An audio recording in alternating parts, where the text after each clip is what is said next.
Hi and welcome to It's Only a Game podcast. My name is Greg, Rochdale fan.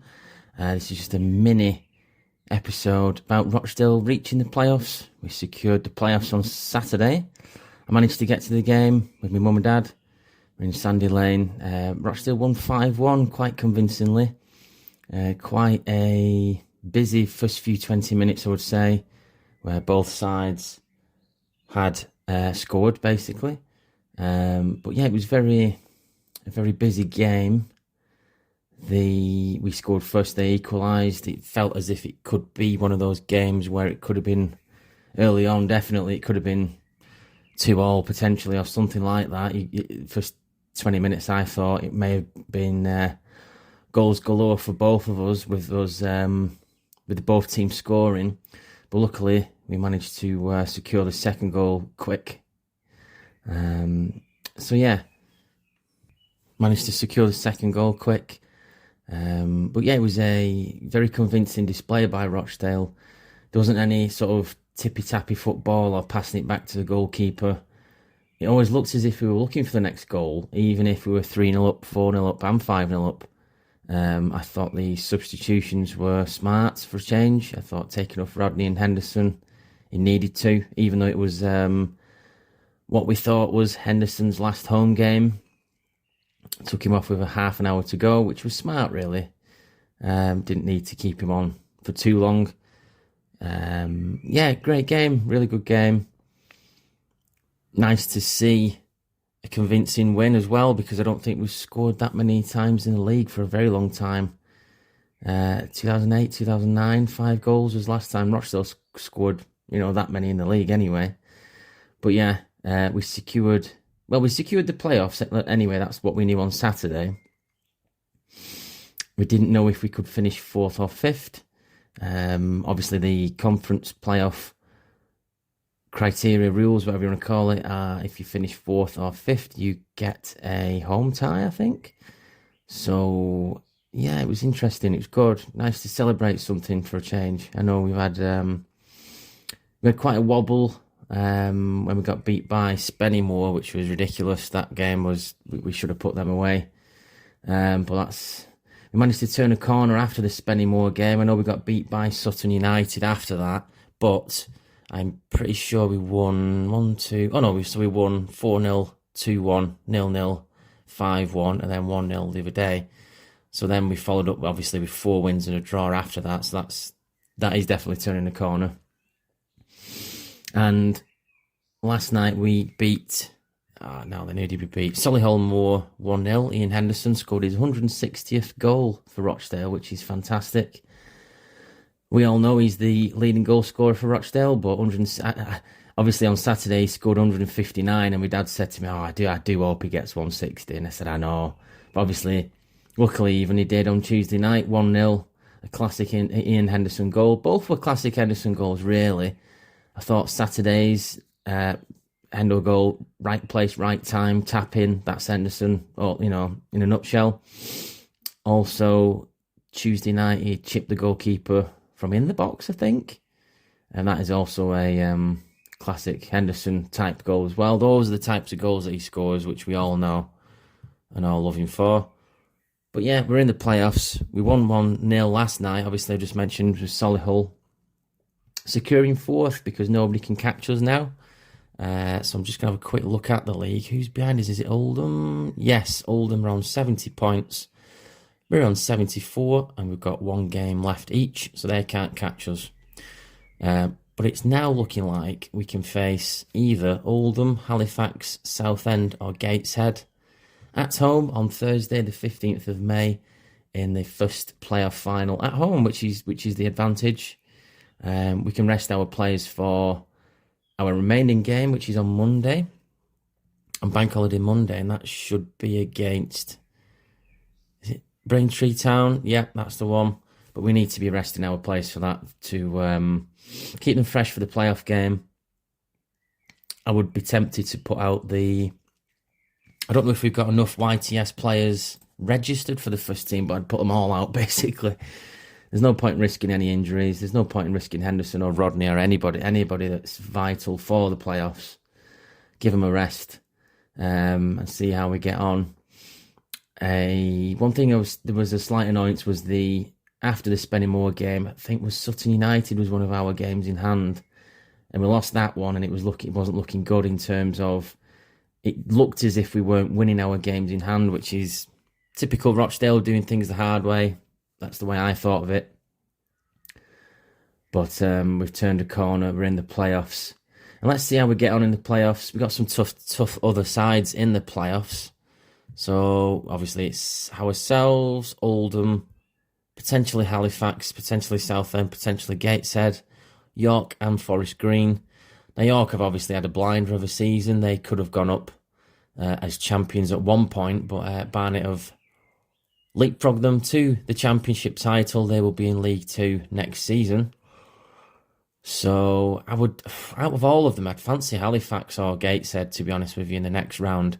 I don't particularly want to be playing Southend because I don't think we've got a great record against them.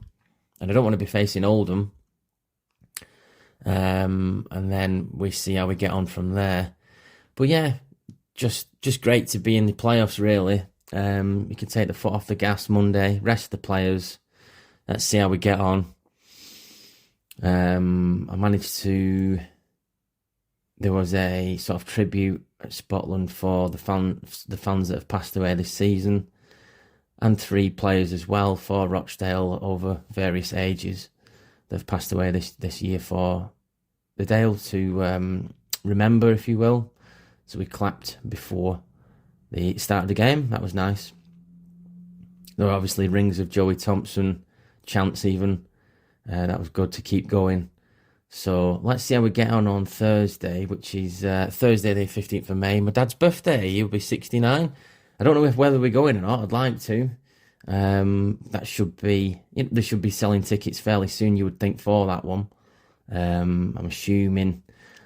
I think one of the games is Southend and Gateshead, and I thought one of those two could get the last playoff place, but it's looking deeper into it.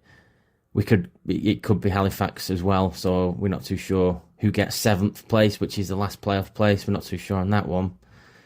Somebody was saying that Southend are in good form, but we are as well, so they wouldn't want to... I don't think they want to be playing us when we've just battered someone 5-1. But we have had... what they were saying in the Rochdale chat, we have had a strange season. It has been Jekyll and Hyde, really. To say there's 3 teams statistically better than we are is bonkers, really, because some of the patches we've had this season have been outrageous. I've said it before, we've been consistently inconsistent. So we'll lose 4 and then we'll win 4, or we'll lose 4-0 and then we'll win 4-0. So there's sort of patterns to that. It's bizarre, really. But, in any other league, when you look above us, League 2, League 1, I'm sure that 3rd place gets you automatic promotion. So hopefully that is introduced at some point in the conference, 3 up, 3 down. And it just seems fair, doesn't it, really? I know I'm not going to whine and complaining about what's fair and what isn't, because you could be here all day, but I can't see... I don't know how that works in terms of not having equal promotion and relegation all the way down the English pyramid. It seems bizarre, really, to not have that. And one of the conversations we had at work, me and the lads, were about when it was the inaugural season of the Premier League. There must have been changes then in terms of, I think, less or more went down, something like that. So people and teams and fans have got used to change. Not used to change. They have had changes over the years of who goes up and who goes down. Because, I know this day and age we've got social media. And there's more of more of a conversation about these things. But I'm not too sure how 3 up, 3 down would work. Because then who would say yes to it? I don't know. I mean, our division would do, obviously. But... I'm not too sure who else would need to sort of tick box that one and sign it off almost. I'm not too sure, because you'd have to get the EFL involved and I don't know, whoever. But yeah, let's see how they'll get on in the playoffs. Thought we were fantastic on Saturday. Refreshing to go to a game and really enjoy it. I mean, I've obviously seen enjoyable games in the past at Scotland, that's for sure. And I've seen crap ones, but to be like 3-1 up and 4-1 up, I was thinking, sure, like there was a bit more freedom in how we were playing. We were still coming forward with the ball. I thought Rodney played well. Hendo, did what Hendo does. And there was one of the other fellas, I'm just going to find out his name because I've lost his name somehow. Where's he gone? I'm going to absolutely butcher his name. Ayinde, he was good on Saturday. I thought he was very good. But yeah, Rochdale in the playoffs. And I think we're just going to have to see how we get on. I'm hoping to get to that game. It's a Thursday night game. Night games, I've not been to one for a while. Those are the best. And now it's getting better weather as well. It will be lighter, hopefully, on Thursday the 15th of May. Okay, that's my quick little update about Rochdale in the playoffs. I hope you're all well. Thank you very much for subscribing and listening and streaming this particular episode and other episodes as well. We have had some great episodes in the past that you might want to dip into. We've had book authors like Gary Thacker, his book about the great Brazil team. That's quite a good listen as well. I'll keep going back to that one. We've had ex-players on as well. So yeah, thank you very much for listening to this episode. We will be back in a few weeks with a full squad, hopefully, of the 4 of us or the 3 of us, I'm not too sure. But we will most likely be looking at a next May episode and looking at the end of season, I guess you could say, of who's champions, who's going down, and who's in the middle. So whether you are in the middle, whether you've been relegated, whether you have got the playoffs, remember, it's only a game.